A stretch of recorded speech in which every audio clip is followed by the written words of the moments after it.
Vejamos essa fala do Arthur Valadares. O título da palestra é Sob os Céus das Gerais. Atenção para essa história que ele conta, para essa interpretação que ele faz, porque essa interpretação ela busca, de certa forma, validar a atividade dos espíritas no Brasil com as suas características. Para isso, algumas abstrações são feitas que, de certa forma, deixam de lado boa parte do espiritismo orientado segundo Allan Kardec. Ou seja, conveniente para o aspecto religioso presente no espiritismo brasileiro. Vejamos a história que ele conta. Eu vou tentar interromper o menos possível. A palestra tem 46 minutos. Eu vou exibir aqui um trecho bem longo para a gente pegar a ideia principal que ele passa. Vejamos o que ele diz. Deixa eu aprontar aqui o vídeo. Tão preciosas da espiritualidade na forma dos livros Instruções Psicofônicas, Vozes do Grande Além. Há um registro de um diálogo seu com o nosso querido Chico que muito nos chamou a atenção. Mais uma pecinha que vamos ajuntando dentro desse quebra-cabeças que queremos montar. Essa entrevista está registrada no livro Chico, Diálogos e Recordações, no capítulo de número 19, quando ele narra uma ida sua a Uberaba. O Chico já se encontrava na cidade de Uberaba, e durante a viagem, no trecho entre Belo Horizonte e Uberaba, ele foi a meditar a respeito de uma outra grande obra, sublime em sua beleza, também por aquilo que nos traz acerca daqueles dias gloriosos do cristianismo. Me refiro à obra Ave Cristo. Obra essa profundamente vinculada à história, ao coração de Arnaldo Rocha e de outras tantas personagens do Evangelho aqui nas Gerais.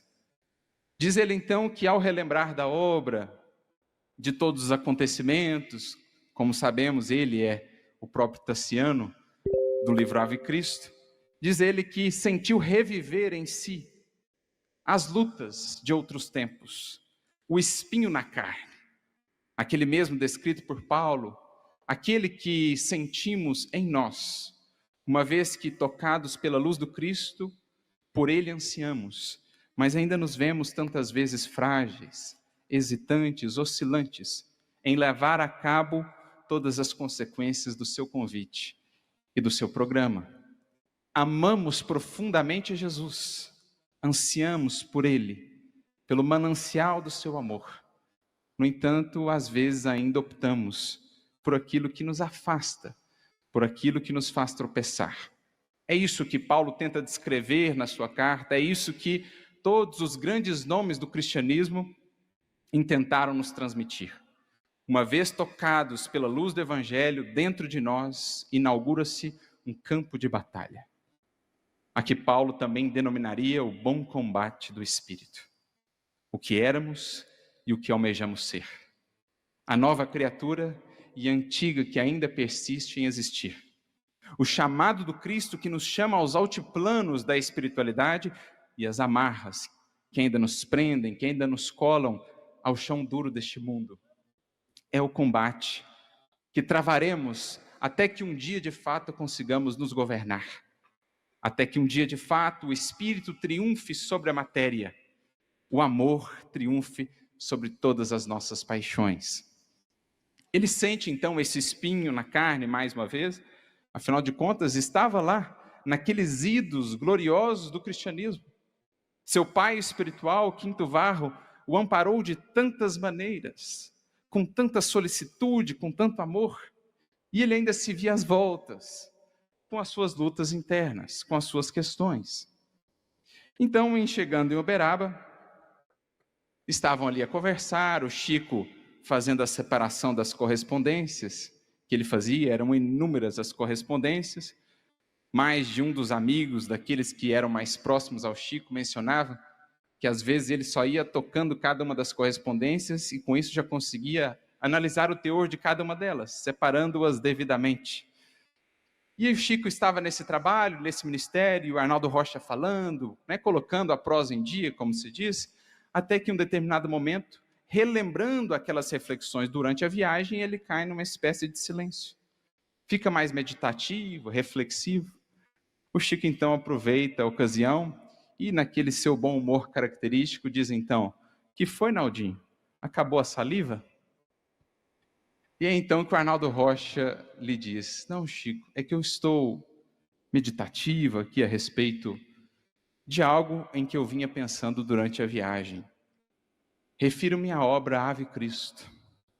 Eu estou a relendo novamente e durante a viagem senti o meu coração reacender-se com essas lutas, relembrando de todas as expressões da misericórdia divina que já nos alcançaram e as dificuldades que ainda hoje nós vivenciamos.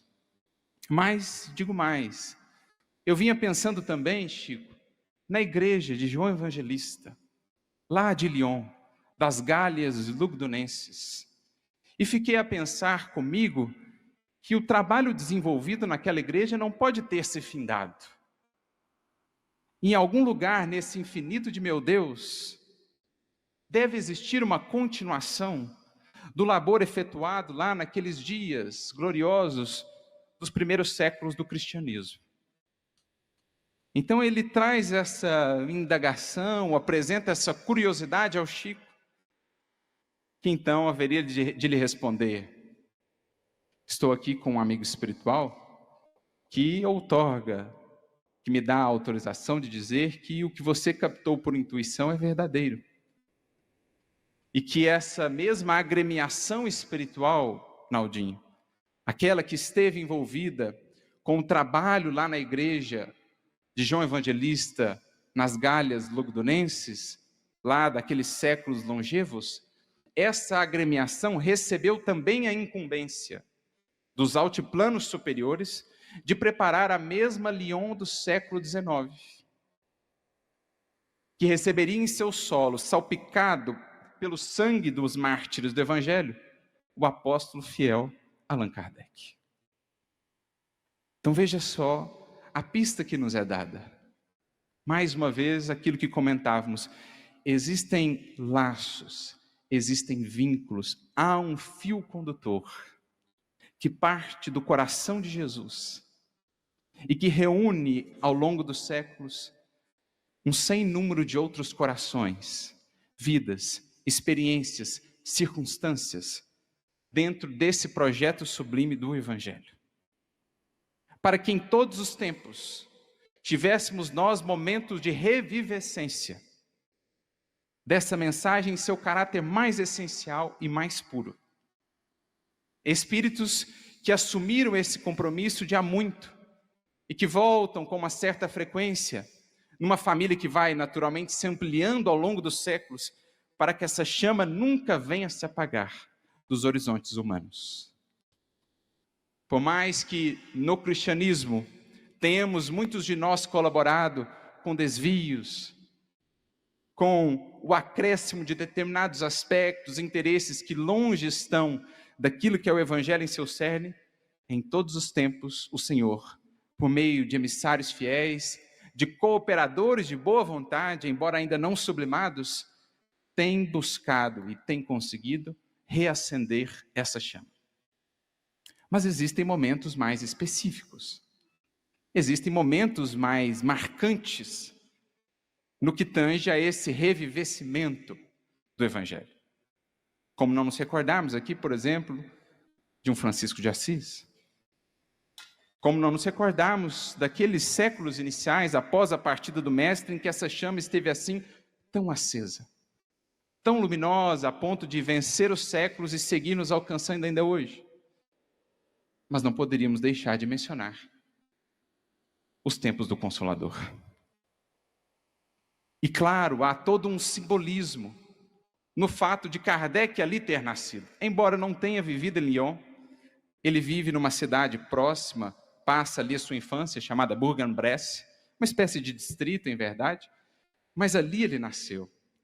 E para ali ele retornaria mais tarde, quando já efetuando o trabalho do Espiritismo, e se impressionaria com o Espiritismo, com os espíritas que ele encontra em Lyon. Temos vários registros dessas visitas de Kardec a Lyon, na Revista Espírita, ou numa obra fantástica, monumental do Espiritismo, embora tão curtinha, chamada Viagem Espírita em 1862. Quando Kardec narra sua passagem por Lyon, por Bordeaux, entre outras cidades, mas ele já havia ido a Lyon antes, em 1860 pela primeira vez, em 61 novamente, depois em 62, entre outras viagens que ele faria no intuito da divulgação do Evangelho. E quando pela primeira vez esteve lá em Atenção, no intuito da divulgação do Evangelho.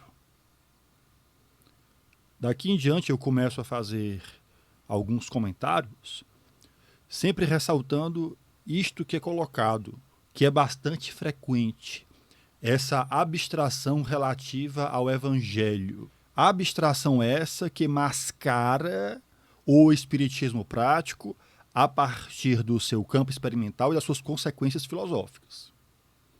Muita atenção, deixa eu voltar aqui um pouco. A divulgação do Evangelho. E quando pela primeira vez esteve lá em 1860, registraria ele na Revista Espírita um banquete que lhe foi ofertado pelos espíritas da cidade, um ágape, em que puderam reunir-se ali os espíritas não só de Lyon, mas também das cercanias. Ele vai compartilhar as mensagens que foram trazidas pelos seus anfitriões, ele vai compartilhar também um discurso que ele faz. Em determinado momento, então, ele diria que estava impressionado em visitando a sua terra natal pelos espíritas que ali encontrava. Primeiro pelo número. O número de adeptos crescia, o espiritismo se expandia, embora tão novo. 1860, 3 anos após o lançamento do Livro dos Espíritos. Mas o que mais o impressionou não foi o número de adeptos, mas a categoria dos espíritas. Ele faz uma divisão, elenca os espíritas em 3 categorias, dizendo que a primeira categoria, daqueles que veem no espiritismo mais curiosidade, mais o interesse pelo fenômeno superficial do que propriamente algo que lhes diga respeito em termos de transformação moral, em termos de respostas para as questões mais magnas da vida. Aí ele põe uma segunda categoria, daqueles que já conseguem adentrar um pouco mais no aspecto filosófico, nas respostas que o Espiritismo traz, e por fim a última e tão desejada categoria, aqueles que veem no Espiritismo de fato uma proposta moral de vida, à luz da mesma moral do Evangelho. O que ele chamaria depois de os espíritas verdadeiros, ou os espíritas cristãos, como está no capítulo 17 de O Evangelho segundo o Espiritismo. E ele então diz: não encontrei aqui nenhum espírito da primeira categoria. Nenhum dos que encontrei aqui era meramente curioso. Todos haviam conseguido avançar no entendimento mais profundo do Espiritismo, entendendo o seu papel transformador, primeiro para si próprios e, em consequência, para a sociedade, para a humanidade. Ele vai então falando no seu discurso, da grata alegria por conta desse encontro, por conta de ter acessado essa realidade que ele desconhecia, estando ali em Paris, primeira vez que ele tinha oportunidade de sair, de se deslocar, de ter esse tete-a-tete com os seguidores do Espiritismo. Em determinado momento ele diz a respeito dessa impressão que Lyon lhe havia causado, uma informação que ele recebeu da espiritualidade. Um espírito lhe disse: por que te impressionas? Lyon é a cidade dos mártires. A fé aqui é viva. Se Paris é o cérebro do espiritismo, Lyon será o coração. Uma pausa aqui, para a gente refletir a respeito do que foi dito. Porque se disse que lá se tinha a fé viva, porque lá a fé era viva, ninguém pode, a partir dessa afirmação, imaginar que essa fé era cega.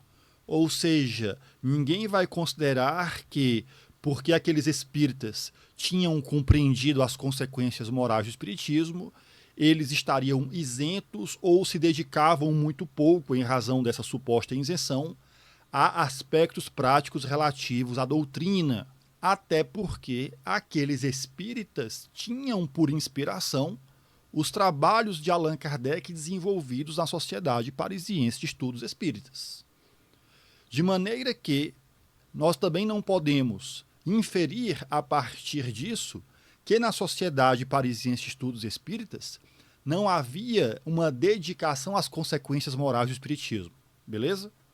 Para que a gente não se apegue muito a essa coisa de que só se trabalhava o aspecto intelectual. Isso é falso. Essa ideia de que a Sociedade Parisiense de Estudos Espíritas era formada por intelectuais e se dedicava exclusivamente a atividades intelectuais, filosóficas. Vejamos, essa imagem construída, ela não corresponde à realidade. Porque quando se fala de espíritas cristãos, de verdadeiros espíritas, é preciso considerar essa compreensão da totalidade da doutrina dos espíritos a partir do que era feito na Sociedade Parisiense de Estudos Espíritas. O trabalho que lá era desenvolvido servia de exemplo para os espíritas mundo afora. Até porque ninguém pode esquecer, mas muita gente se esquece, de que a orientação do Espírito de verdade qual é? Amai-vos e instruí-vos. Amai-vos e instruí-vos. Ora, essa instrução, ela compreende os aspectos práticos da própria doutrina dos espíritos. Mas isso costuma ser ignorado, beleza? Voltemos para a fala do Arthur. Então é óbvio que a espiritualidade ali, algo que depois o Chico confirmaria para Arnaldo Rocha, estava fazendo uma referência àquele tempo inolvidável, que para nós é apresentado nessa obra sublime, chamada Ave Cristo. Temos, inclusive, direcionadas a Lyon e também a Bordeaux, epístolas espíritas. Erasto, aquele que foi discípulo do apóstolo Paulo, em 1861, envia uma epístola aos espíritas leoneses, dizendo que muitos dos que ali estavam, que o ouviam, eram corações vinculados àquela comunidade de Lyon, nos antigos tempos das Gálias, e que retornavam agora para dar continuidade a essa tarefa, de revivecer a chama do Evangelho em sua pureza, em sua simplicidade, para a humanidade terrestre. Então Erasto dirá nessa epístola: vocês não sabem como é para nós agradável, doce poder presidir ao vosso banquete.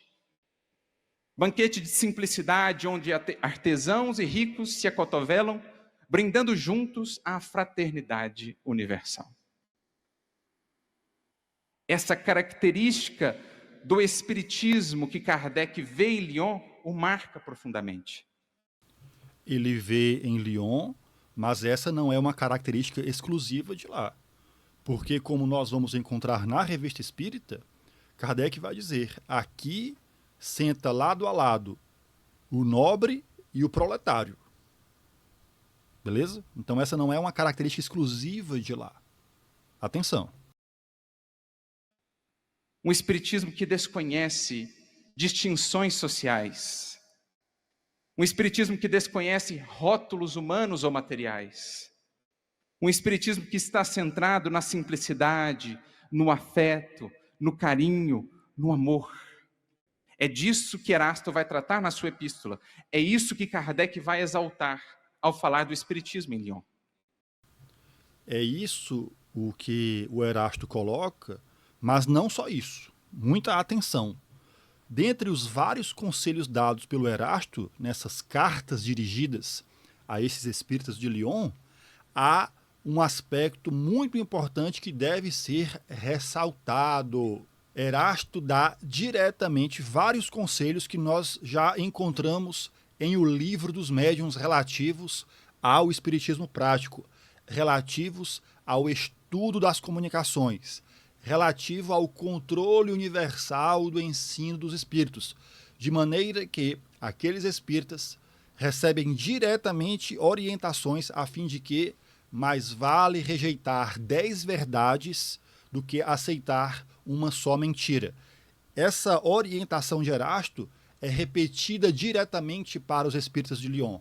mas vale rejeitar 10 verdades do que aceitar uma única mentira. A referência que ele faz a essa sua orientação é um resumo muito bem colocado de tudo o que ele diz relativo à necessidade da prudência no tocante às comunicações dos espíritos, de maneira que os aspectos relativos ao espiritismo prático não podem ser negligenciados pelo fato de os espíritas ali terem compreendido bem as consequências morais do espiritismo. Percebem essa nuance? Ora, não é porque aqueles espíritas haviam compreendido bem e se dedicavam às reflexões morais que, por esse fato, deveriam negligenciar o espiritismo prático. Deveriam, portanto, ser negligentes ou relaxados em relação às comunicações dos espíritos. A necessidade de estar atento a elas não passa ou deixa de se fazer necessária pelo fato de ter uma boa assistência, vamos colocar por esse lado, uma vez que aqueles espíritas se dedicavam às reflexões morais, muito naturalmente possuíam uma boa assistência. Não era por isso que eles deveriam relaxar em relação à necessidade do estudo das comunicações. Desnecessário dizer que esse aspecto não interessa para essa história que está sendo contada pelo Arthur. E já já nós vamos entender o porquê. Mas vale colocar sempre essa abstração relativa ao Evangelho. Nós percebemos ao longo de toda a fala sempre o destaque ao Evangelho. O Evangelho pelo Evangelho, desassociado do espiritismo prático a partir da filosofia que daí deriva, beleza? Vamos já já entender o porquê. Então voltemos para a fala do Arthur. Que revivia aquele mesmo cristianismo que no livro Ave Cristo podemos acessar. Quando Emmanuel assim nos diz, por exemplo, dificilmente à distância dos séculos poderá alguém conceber o que foi a sublimidade do cristianismo primitivo. Experimentados pela dor, os irmãos de fé se amavam segundo os padrões do Senhor. Em toda parte orava a comunidade dos discípulos para dar e servir, em vez de orar para ser servida e receber. Jamais traíam a vocação de ajudar sempre, ainda que diante dos mais renitentes algozes. Eram conhecidos os cristãos daqueles tempos, os cristãos de Lyon, pela capacidade de sacrifício pessoal a bem de todos, pela humildade sincera, pelo espírito de cooperação, pelo empenho com que se aplicavam à transformação de si próprios. Pois bem, esse cristianismo que nos é apresentado no livro Ave Cristo é o que Kardec veria no espiritismo nascente em Lyon. Estando ali presentes muitos daqueles mesmos espíritos. Por isso ele também diria, quando convidado para retornar a Lyon, indo ter convosco, não espero banquetes. Não vou aí para receber homenagens, para ser incensado, vou para consolar os aflitos, para encorajar os fracos, para conversar com vocês, compartilhando os conselhos que lhes possam ser úteis. O que de melhor vocês podem me oferecer, o mais belo espetáculo que eu almejo ver, é o de uma união boa, franca e sólida.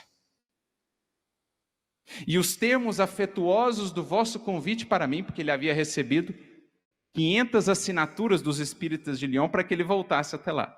Ele diz, os termos afetuosos do convite que vocês me enviaram, para mim valem muito mais do que quaisquer banquetes que pudessem me ofertar, ainda que num palácio. Porque do banquete, que me restaria? Ao passo que desse convite afetuoso, eu guardo a lembrança preciosa e o penhor do vosso afeto. Então percebamos que existe um fio condutor que une a história do livro Ave Cristo ao que se deu no nascimento da doutrina espírita em terras francesas. E por óbvio, já sabem onde queremos chegar. Esse mesmo fio condutor vem desaguar aqui. vem se conectar até nós, no transcurso do tempo. Fio condutor que tem sido mantido pelo Cristo, por onde se veicula a seiva divina do seu amor, a fecundar a árvore divina do Evangelho. Por isso, o Arnaldo Rocha, ao ouvir do Chico essa confirmação de que aquela mesma agremiação espiritual havia recebido a incumbência de preparar a Lyon do século XIX, ele então pergunta ao Chico: podemos então deduzir, Chico, que Lyon foi transplantada para as Minas Gerais? Porque são tantos os espíritos vinculados ao Evangelho que tenho visto. Vinculados ao Evangelho. Que não consigo pensar por outro ângulo.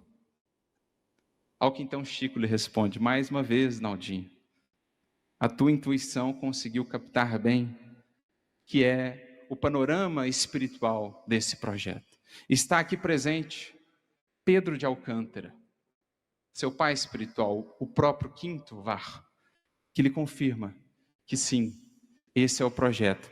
E que essa agremiação recebe agora a incumbência, o conjunto desses espíritos, recebe a incumbência de formar servidores do Evangelho, que se adaptem aos Formar servidores do Evangelho. mais diversos setores das atividades humanas, harmonizando-se gradativamente com os novos horizontes da regeneração. Então, sob os céus das Gerais, expandindo-se por toda a pátria do Evangelho, há um projeto de resgate desse cristianismo.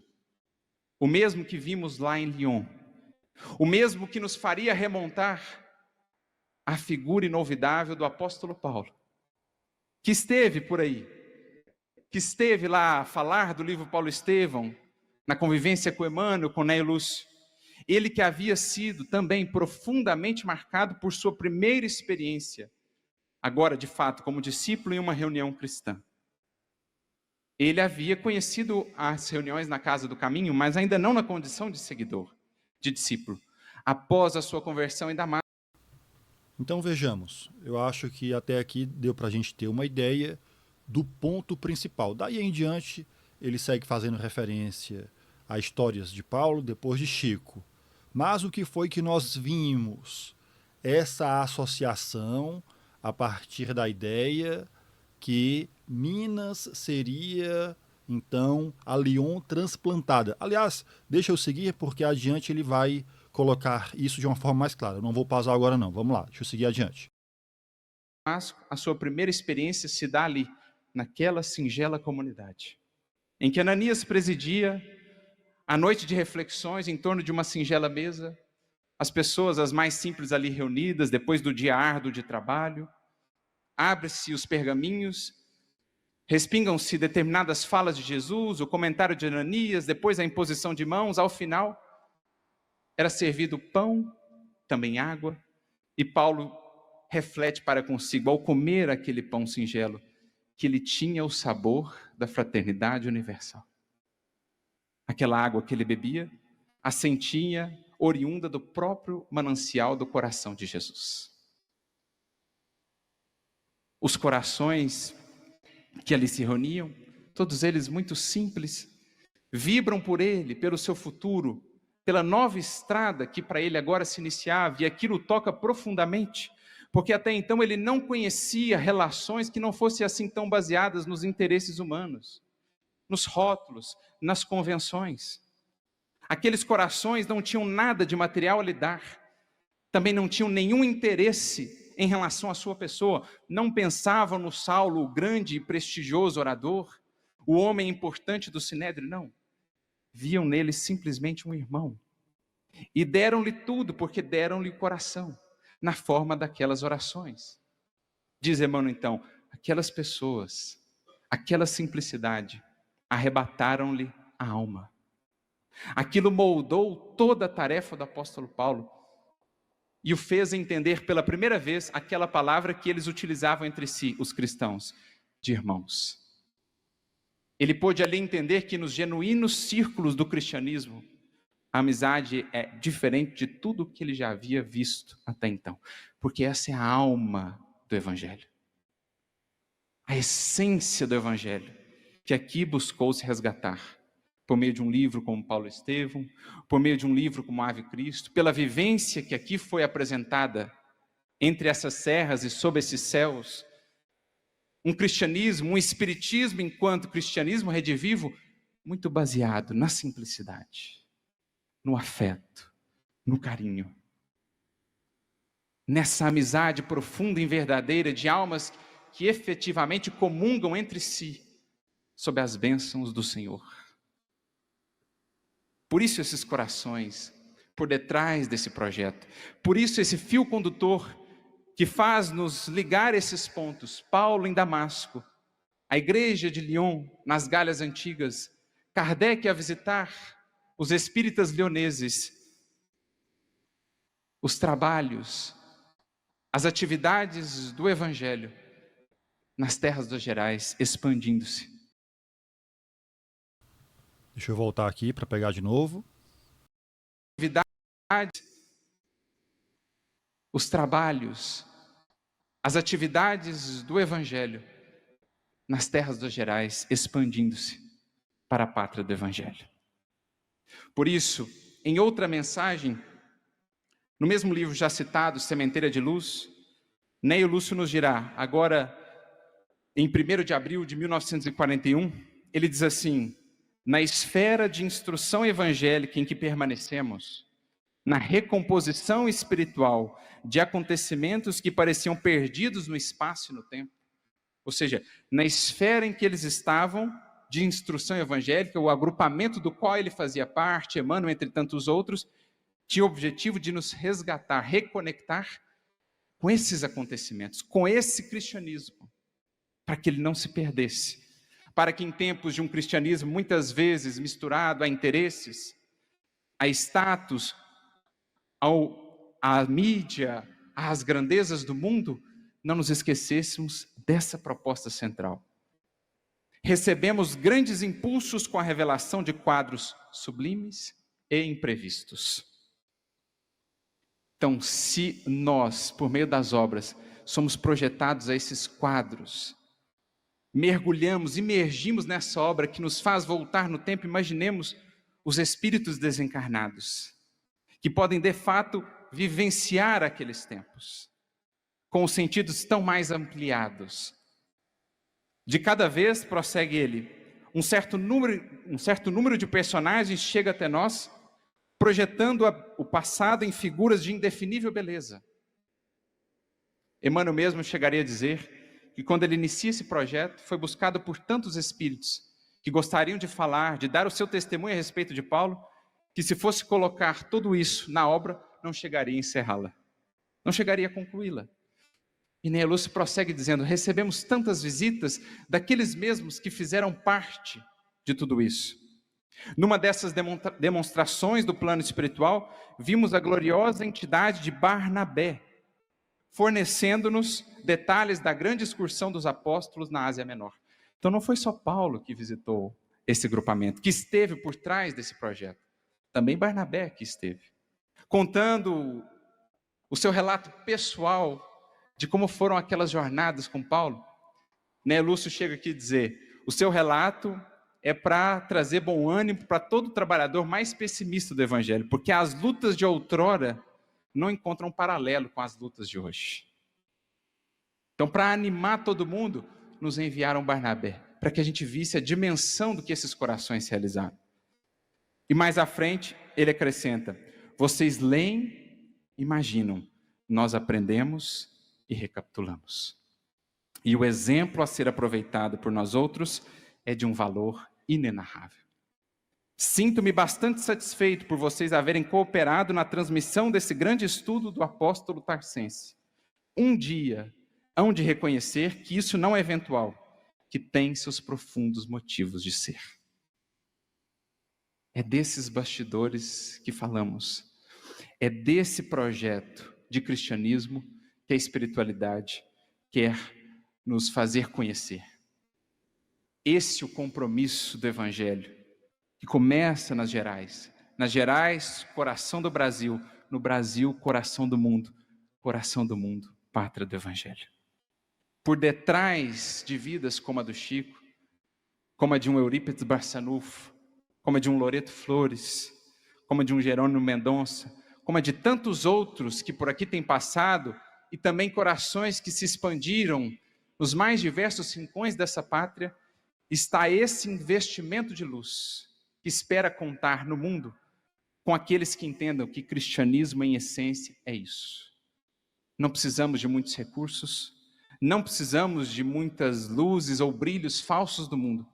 Precisamos de corações ativos, de corações de boa vontade, de mãos em serviço, de olhos de esperança e a disposição de servir.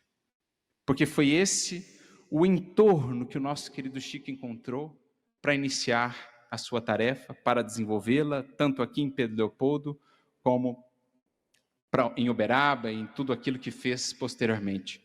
Recordo-me da primeira vez que estive no Luiz Gonzaga, no memorial. Bom, então esse era o trecho que eu quase deixei de fora, mas é muito importante porque ele sintetiza. Como nós vimos, há aqui todo um trabalho no sentido de chancela em relação ao que o Chico fez, e todos os espíritas mineiros, afinal de contas, nós vimos aí o que foi dito de forma bastante resumida, que Minas Gerais seria o coração do Brasil, e como nós sabemos, dentro dessa mitologia, o Brasil seria o coração do mundo. Então, se o Brasil é o coração do mundo, Minas seria o coração do Brasil. Então, agora a gente entende por que é que a referência a Lyon abstrai o espiritismo prático, abstrai as orientações de Allan Kardec, abstrai as orientações do próprio espírito Erasto, que foi mencionado. Ora, essas orientações de Erasto não foram seguidas no Brasil. As orientações de Erasto não foram seguidas pelos espíritas mineiros. Os espíritas mineiros não tinham a Sociedade Parisiense de Estudos Espíritas, na figura de Allan Kardec, como uma referência de trabalho espírita. E por não terem essa referência, é que se coloca sempre o Evangelho, a partir de uma idealização dos cristãos. Essa abstração relativa ao Evangelho faz com que os aspectos relativos ao espiritismo prático sejam esquecidos, negligenciados, porque não são importantes. Não foram importantes ao longo de toda a prática do espiritismo no Brasil. Toda essa interpretação feita pelo Arthur, ela chancela a prática espírita a partir do que ele coloca em relação aos espíritas mineiros, que se dedicavam ao evangelho assim idealizado, mas sem qualquer compromisso com as orientações do espiritismo prático, a partir da figura de Erasto, que, por sinal, Erasto esse que nunca deu as caras lá para os espíritas mineiros. Se é como o Arthur está nos dizendo, a partir de todas essas relações anteriores pré-existentes, vejamos, faz falta, e aí nós nos perguntamos, por que é que o Erasto não veio se comunicar, não veio se dirigir diretamente aos espíritas mineiros, renovando os seus conselhos anteriormente dados relativos ao espiritismo prático. Espiritismo prático que era a referência dos espíritas de Lyon a partir de Allan Kardec, a partir da Sociedade Parisiense de Estudos Espíritas. Espiritismo prático esse que não era a referência dos espíritas brasileiros, que não era a referência dos espíritas mineiros. No Brasil, a Sociedade Parisiense de Estudos Espíritas nunca foi referência de espiritismo. A obra de Allan Kardec, o exemplo de Allan Kardec nunca foi referência de espiritismo.